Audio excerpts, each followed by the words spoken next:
हे कृष्ण करुणा सिंधु दीनबंधु जगत्पथे गोपेशु गोपिका कांत राधाकांत नमोस्तुते।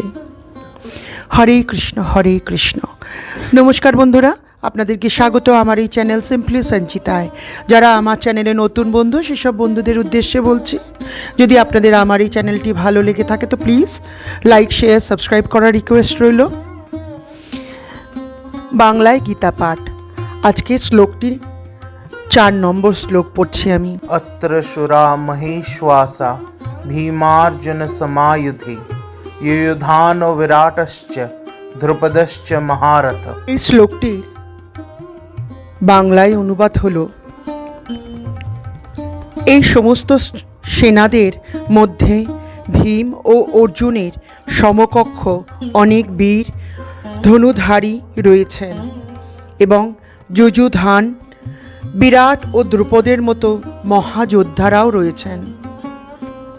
এখন এই শ্লোকটির তাৎপর্য বলছি।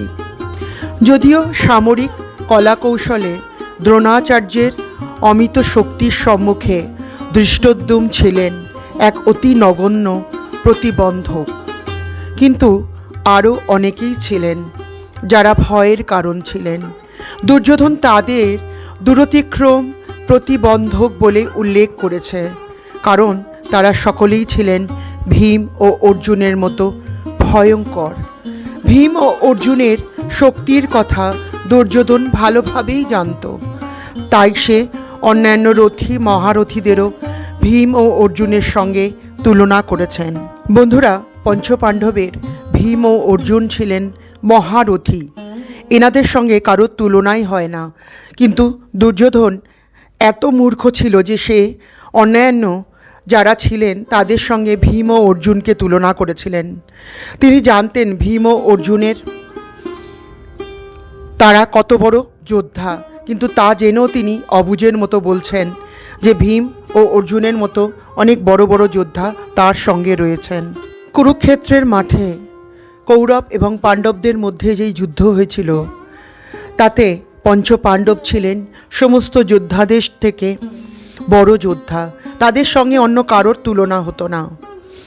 কিন্তু দুর্যোধন ছিলেন মহামূর্খ, তাই তিনি পাণ্ডবদের সঙ্গে তার নিজের অন্য যোদ্ধাদের তুলনা করেছেন। পাণ্ডবদের সবথেকে বড় অস্ত্র ছিল স্বয়ং রাধা মাধব শ্রীকৃষ্ণ। তিনি যেখানে আছেন সেখানে